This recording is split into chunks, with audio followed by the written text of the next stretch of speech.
घर कष्ट तुम्हें बतलाने बैठा, सुनते सुनते रो दोगे। और सच्चे हिंदू हो तो सुन लो, अपना यापा खो दोगे। मैं एक एक इतिहास का पन्ना खोज के सामने रख दूंगा। पहले तुम मेरी बातें सुनो, फिर तुम्हें भी कहने का हक दूंगा। अरे कृष्णा जी के दुख तो उनके जन्म से पहले शुरू हुए। वो पृथ्वी पर कष्टों से गिर के गीता ज्ञान के गुरु हुए। तुम तुच्छ मानव हो, कष्ट तुम्हारे उनके आगे फीके हैं। भाई गौर से सुनना, एक एक मैंने शब्द सोच के लिखे। महादेव की ओर श्री वासुदेव को काल कोठरी में डाल दिया। तुम सोच सको ना कंस ने जेल में कैसा उनका हाल किया। अरे जन्म से पहले कंस ने उनके 6 भाई मार दिए। उनकी माता को कैद रखा और पिता के अस्त्र उतार दिए। अरे जन्म भी जिसका जेल में हो वो कितना भाग्यशाली है। उस नन्हे से बालक के ऊपर विपदा आने वाली है। कृष्णा के रक्त के प्यासे उनके मामा कंस उड़ीक में है। उस मूर्ख को अब कौन बताए, अंत तेरा नजदीक में है। जब कान्हा जी का जन्म हुआ तो वक्त ही सारा थम गया। वहाँ एक एक जो सैनिक था वो बर्फ की भांति जम गया। वसुदेव के बंधन टूट गए,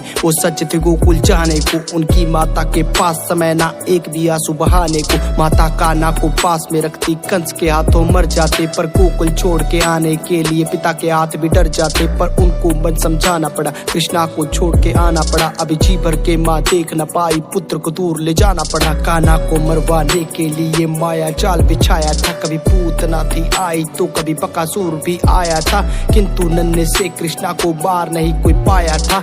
नागकालिया को यमुना से कृष्णा ने भगाया था। गोवर्धन पर्वत की पूजा की तो इंद्र रूठ गए। उसने आके अहंकार में रौद्र रूप दिखाया था।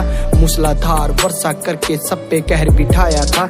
इंद्र के प्रकोप से फिर कान्हा ने बचाया था। जिस माँ ने जन्म दिया उससे बालपन में दूर हुए। जिसने पाला पोसा उसको छोड़ने पर मजबूर हुए। प्रेम राधा को किया तो उनसे प्यार ना हो पाया। प्रभु के मन में जो था कोई भी समझे न पाया। 14 साल कैद में थे, माता पिता को छुड़ाया। और रोते रोते उनको अपने गले से लगाया। सुदामा मिलने उनको आया, द्वारपालों ने भगाया। उसने खुद को श्री कृष्णा जी का मित्र बताया। सब हंसने लगे उनपे और मजाक भी उड़ाया। कान्हा दौड़े आए, उनको अपने गले से लगाया। और परम मित्र होने का प्रमाण भी दिखाया। उनके चरणों को खुद धोया, उनके पैरों को दबाया। अपने हाथों से सुदामा जी को भोजन भी कराया। उनकी टूटी फूटी झोपड़ी को महल बनाया। उनकी टूटी फूटी झोपड़ी को महल बनाया।